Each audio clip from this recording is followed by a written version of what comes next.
یقیناً بدکاروں کا نام اعمال سجین میں ہے، اور تمہیں کون بتائے کہ سجین کیا ہے؟ یہ تو کتاب میں لکھا جا چکا ہے۔ اس دن جھٹلانے والوں کی بڑی خرابی ہے جو جزا سزا کے دن کو جھٹلاتے رہے۔ اسے صرف وہی جھٹلاتا ہے جو حد سے آگے نکل جانے والا اور گنہگار ہوتا ہے۔ جب اس کے سامنے ہماری آیتیں پڑھی جاتی ہیں تو کہہ دیتا ہے کہ یہ اگلوں کے افسانے ہیں۔ یوں نہیں، بلکہ ان کے دلوں پر ان کے اعمال کی وجہ سے زنگ چڑھ گیا ہے۔ یہی نہیں، یہ لوگ اس دن دیدار باری تعالیٰ سے محروم رہیں گے، پھر یہ لوگ بالیقین جہنم میں جھونکے جائیں گے، پھر کہہ دیا جائے گا کہ یہی ہے وہ جسے تم جھٹلاتے رہے۔ سامعین، اب ان آیتوں کی تفسیر سماعت کیجیے۔ سجین گنہگاروں کا نام اعمال ہے۔ مطلب یہ ہے کہ برے لوگوں کا ٹھکانہ سجین ہے۔ یہ لفظ فعیل کے وزن پر سجن سے ماخوذ ہے۔ سجن کہتے ہیں تنگی کو، ضیق، شریب، خمیر، سکیر وغیرہ کی طرح یہ لفظ بھی سجین ہے۔ پھر اس کی مزید برائیاں بیان کرنے کے لیے فرمایا کہ تمہیں اس کی حقیقت معلوم نہیں، وہ المناک اور ہمیشہ کے درد دکھ کی جگہ ہے۔ مروی ہے کہ یہ جگہ 7 زمینوں کے نیچے ہے۔ برا بن عازب رضی اللہ عنہ کی ایک مطول حدیث میں یہ گزر چکا ہے کہ کافر کی روح کے بارے میں اللہ تعالیٰ کا ارشاد ہوتا ہے کہ اس کی کتاب سجین میں لکھ لو، اور سجین 7ویں زمین کے نیچے ہے۔ کہا گیا ہے کہ یہ 7ویں زمین کے نیچے سبز رنگ کی ایک چٹان ہے، اور کہا گیا ہے کہ جہنم میں ایک گڑھا ہے۔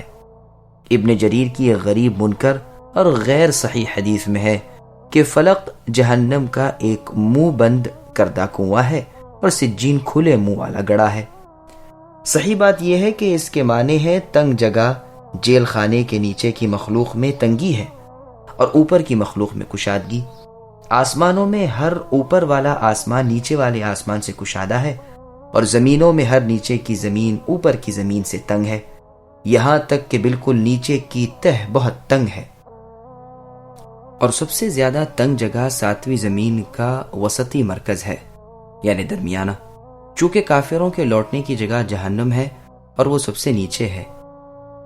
ایک اور جگہ اللہ کا ارشاد ہے ثم رددناه اسفل سافلین الا الذین آمنوا وعملوا الصالحات، یعنی پھر ہم نے اسے نیچوں کا نیچ کر دیا، ہاں جو ایمان والے اور نیک اعمال والے ہیں۔ غرض سجین ایک تنگ اور تہ کی جگہ ہے، جیسے قرآن کریم نے اور جگہ فرمایا ہے اذا القوا منها مكانا ضيقا مقرنين دعوا هنالك ثبورا، جب وہ جہنم کی کسی تنگ جگہ میں ہاتھ پاؤں جکڑ کر ڈال دیے جائیں گے تو وہاں موت ہی موت پکاریں گے۔ کتاب مرقوم یہ سجین کی تفسیر نہیں، بلکہ یہ تفسیر ہے اس کی جو ان کے لیے لکھا جا چکا ہے کہ آخرکار جہنم میں پہنچیں گے۔ ان کا نتیجہ یہ لکھا جا چکا ہے اور اس سے فراغت حاصل کر لی گئی ہے، نہ اس میں اب کچھ زیادتی ہوگی نہ کمی۔ تو فرمایا ان کا انجام سجین ہونا ہماری کتاب میں پہلے سے ہی لکھا جا چکا ہے۔ ان جھٹلانے والوں کی اس دن خرابی ہوگی، انہیں جہنم کا قید خانہ اور رسوائی والے المناک عذاب ہوں گے۔ ویلون کی مکمل تفسیر اس سے پہلے گزر چکی ہے۔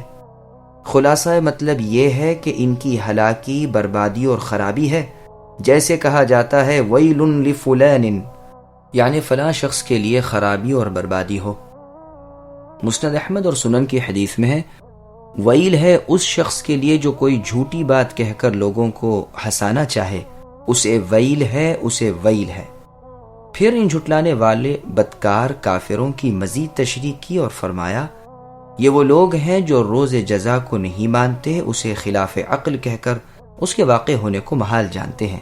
پھر فرمایا کہ قیامت کا جھٹلانا انہی لوگوں کا کام ہے جو اپنے کاموں میں حد سے گزر جائیں، حرام کام کرنے لگیں یا جائز کاموں میں حد سے بڑھ جائیں، اسی طرح اپنے اقوال میں گنہگار ہوں، جھوٹ بولیں، وعدہ خلافی کریں، گالیاں بکیں وغیرہ۔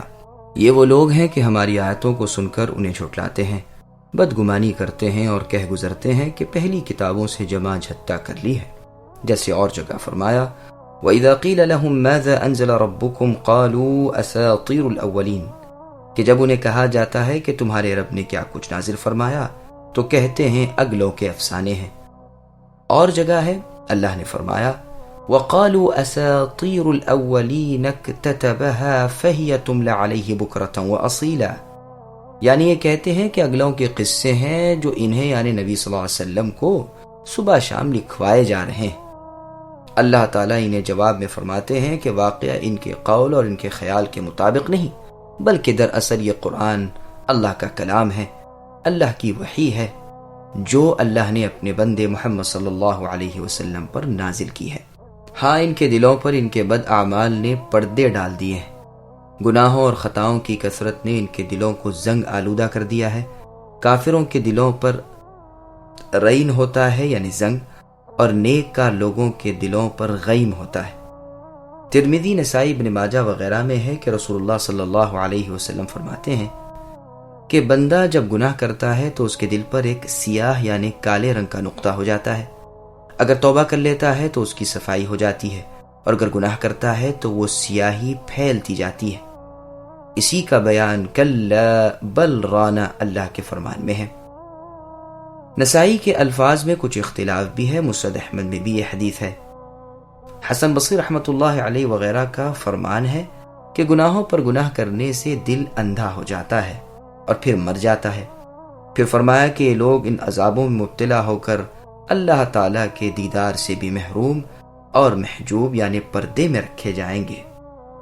ایک فائدے کا تذکرہ، امام شافعی رحمۃ اللہ علیہ فرماتے ہیں اس آیت میں دلیل ہے کہ مؤمن قیامت کے دن اللہ تعالیٰ کے دیدار سے مشرف ہوں گے۔ امام شافعی رحمۃ اللہ علیہ کا یہ فرمان بالکل درست ہے، اور آیت کا صاف مفہوم یہی ہے، اور دوسری جگہ کھلے الفاظ میں بھی یہ بیان موجود ہے۔ اللہ کا فرمان ہے وجوہ یومئذ ناظرہ الی ربها ناظرہ، یعنی اس دن بہت سے چہرے تر و تازہ ہوں گے اور اپنے رب کو دیکھ رہے ہوں گے۔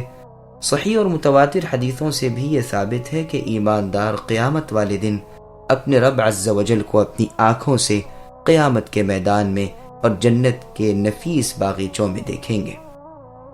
حسن بصری رحمۃ اللہ علیہ فرماتے ہیں کہ حجاب ہٹ جائیں گے اور مؤمن اپنے رب کو دیکھیں گے اور کافروں کو پردوں کے پیچھے کر دیا جائے گا۔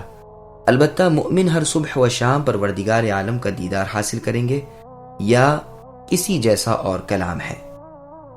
پھر فرماتے ہیں کہ نہ صرف اللہ سے ہی یہ محروم رہیں گے بلکہ یہ لوگ جہنم میں جھونک دیے جائیں گے، اور انہیں حقارت، ذلت اور ڈانٹ ڈپٹ کے طور پر غصے کے ساتھ کہا جائے گا کہ یہی ہے وہ جسے تم جھٹلاتے رہے۔